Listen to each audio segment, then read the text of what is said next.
thoracic cage has two major functions. One is a bony protection of the thoracic cavity, where we have the lungs and the heart. All right? Probably the more important function, however, since we have all of our abdominal organs down here without any bony protection, is that muscles attach to the ribs to change the volume for respiration. Now, this is not our physiology class, but just to illustrate, when you open your mouth, just drop your jaw. Does air move in and out of your mouth? No. So, I need to create a lower pressure in my thoracic cavity so that the higher atmospheric pressure pushes air into my lungs. You don't really suck air, it's pushed into your lungs. Okay? So we do that by increasing the volume of the thoracic cavity. We keep temperature and the number of gas molecules and everything the same, but we increase the volume in which they have to bounce around, pressure drops. So we increase the anterior to posterior diameter of the thoracic cavity by lifting the ribs. So if you have a pail handle, a handle on a bucket, and you lift it away, there's more space between the handle and the bucket.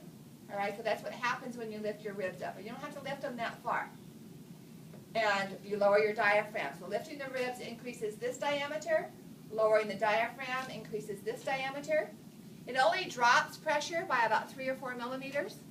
But that's enough to, that's a distance. I meant millimeters of mercury or torr. But that's enough to allow atmospheric pressure to push air into your lungs. So if I just open my mouth, pressure in my lungs is the same as pressure around me. I have to change those parameters. And then when I breathe out, I decrease that volume, and that pushes the air out.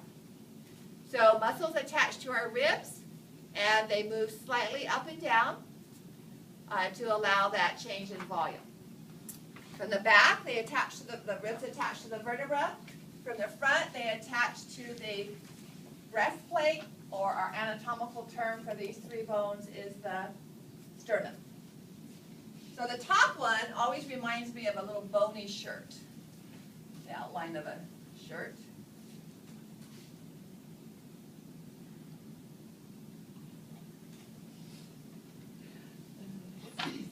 And this is called the manubrium. It means shield. The longest part, somebody thought it looked like, you don't see them very often, but there's a flower whose flower bulbs come off, not bulbs, but the flowers come off at alternate angles called a gladiolus. And this reminded somebody of a gladiolus stalk. And so it's called the gladiolus or body. Body is fine, but if you happen to see a gladiolus, that's what it's referring to. And finally, the last one actually forms as cartilage is replaced by bone rather than being an intramembranous bone. This is known as the xiphoid process. If you've taken CPR, this is the one that you feel for, and then go 2 fingers width above so that you're pressing on the body and not breaking the xiphoid process off. Okay. Now, the top bone that attaches to the manubrium is not a rib, but your collarbone or clavicle. And that, we'll talk about that on Tuesday.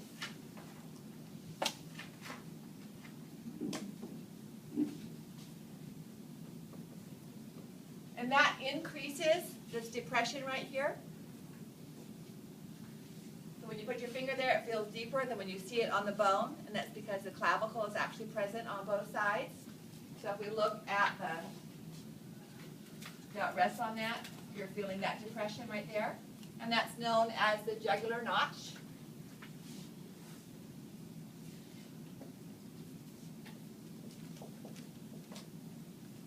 The first rib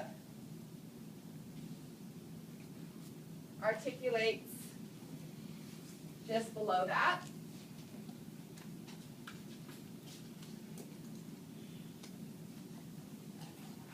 And please take the time to look at one of the first ribs because they're very different.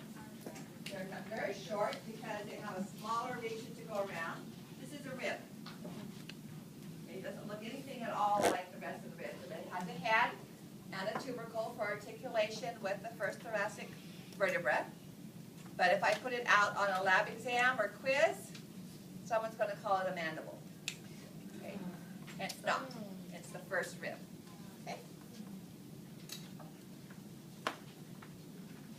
I don't say that because I want you to call it a mandible, but somebody always does.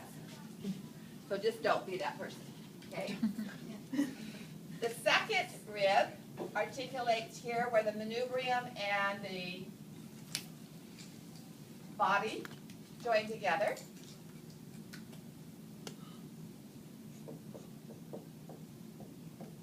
And this line is not called a line, it's called the sternal angle.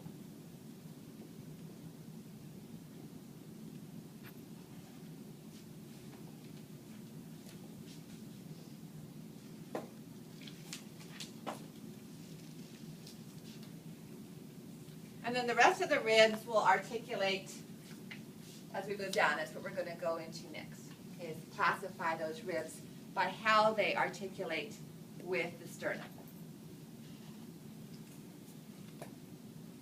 It's a little easier to see on this diagram. And I'm going to give you the anatomical terms first. This is the way I want you to classify the ribs rather than the true and false that you see on the slide. The first 7 ribs are joined by a cartilaginous joint to the sternum. So 1, 2, 3, 4, 5, 6, and 7. There's a piece of cartilage. There's no space. There's no synovial space. It's cartilage between the two surfaces of the bone. And so this is a cartilaginous series of joints by structure. By movement, they're all amphiarthrotic except for the first one. That first rib doesn't move. But all the rest of them do, slightly. So it's an amphiarthrotic, not diarthrotic. Even though you think your ribs might move a lot.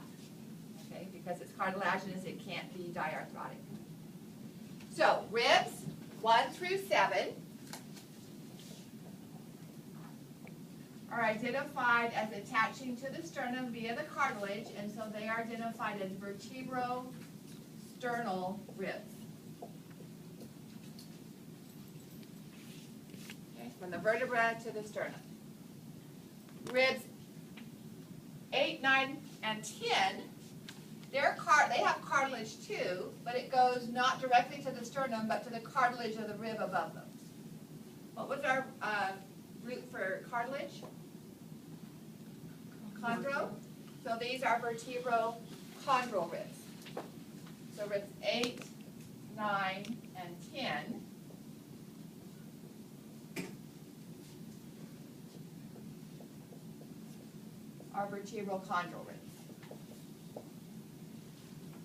And then the last 2 ribs don't have any cartilage on them at all. They're not attached directly or indirectly. And they're these 2 ribs right here. Layman's terms, they're called floating ribs, but they don't really float. I've read, I have no direct knowledge, that some individuals will have a surgeon remove those so they can have a smaller waistline. That was very ethically correct because those are the only bones that protect your teeth. And we have muscles that go from here to here that help keep your pelvis stable when you walk. So you have a small waist but waddly walk. The ribs 11 and 12 are known as vertebral ribs. Okay? Now, the classification up there is that these are true ribs, and these 2 sets are false ribs. I don't know why they're called false. They're still ribs. They still function in respiration. All right? But I would be asking you these components. Okay. Again, partial credit if you give me this, but it's not the complete answer. So if I tag rib 10, say I'm going to classify this rib, and you tell me it's a false rib, you would only get partial credit because I want to see vertebrochondral. Okay.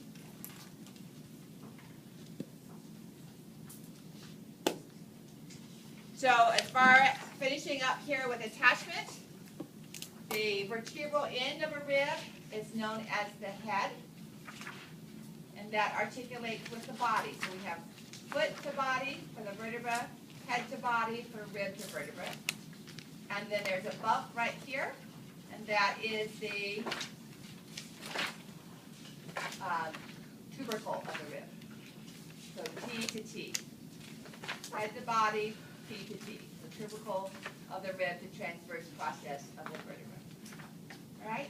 So that's the end of today's new material. Take a break, lab time.